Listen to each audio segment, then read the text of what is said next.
मुनि की षडावश्यक जो हैं वह निर्वृत्ति रूप होते हैं, और वो निर्वृत्ति रूप होने से वह अपने भावनात्मक रूप से पालन करता है। गृहस्थों के षडावश्यक 9 कर्मों से जुड़े हुए, उन 6 आवश्यकों में उनको कुछ ना कुछ छोड़ना है,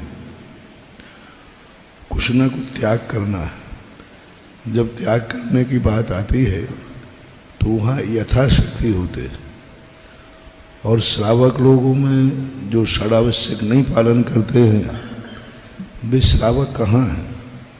इसलिए तो कहा है कि गृहस्थों में सच्चे श्रावक उंगलियों पर गिनने लायक हैं, यानी कम है, क्योंकि वो षडावश्यकों का पालन नहीं करते। एक बात। दूसरी बात है कि कोई भी क्रिया होती है उत्तम मध्यम जघन होती है। यदि वो जघन रूप से भी पालन करते हैं और जघन्य में भी मन वचन काय से वे स्वीकार करते हैं, पूजा नहीं कर रहा है लेकिन उसके मन में ये भाव है पूजा करना चाहिए, यही मेरा धर्म है, यही कर्तव्य है।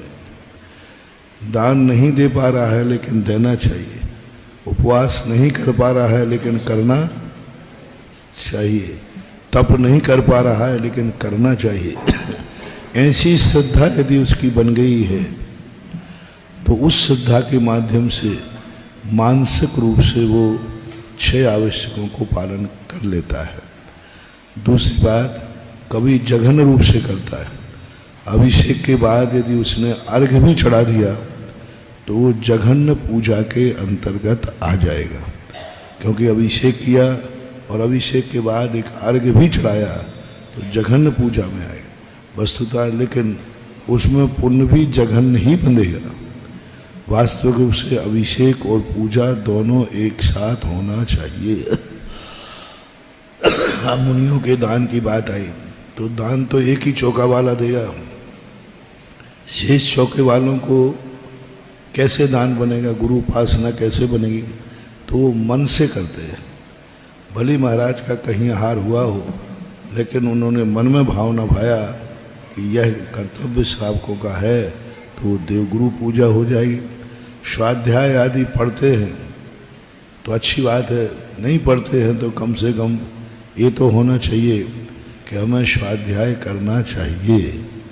इसलिए आज वर्तमान में षड आवश्यक विकलांग हो गए, यानी पूर्णता पालन करने वाले लोग कम हो रहे हैं। ये कलयुग का दोष है, होना नहीं चाहिए, होना तो षड आवश्यक चाहिए। पूज्यवर परमात्म प्रकाशकार योगेंद्र स्वामी ने लिखा, जो षड आवश्यकों का पालन नहीं करता वो महापापी है, मिथ्यात्वी है। उन्होंने तो सीधा मिथ्यात्व शब्द का प्रयोग किया, क्योंकि जैन दर्शन में महापाप मिथ्यात्व को माना। ऐसा योगेंद्र स्वामी ने परमात्म प्रकाश के अंतर्गत रह करके चेतावनी दी है कि कोई अपने आप को सम्यक दृष्टि का अहंकार करे और एक आवश्यक पालन करके करे तो वो षड आवश्यकों का जो पालन नहीं करेगा उसको मिथ्यात्व की कोटि में रखा है। तो आगम की सहमति तो यही है, तो करना चाहिए।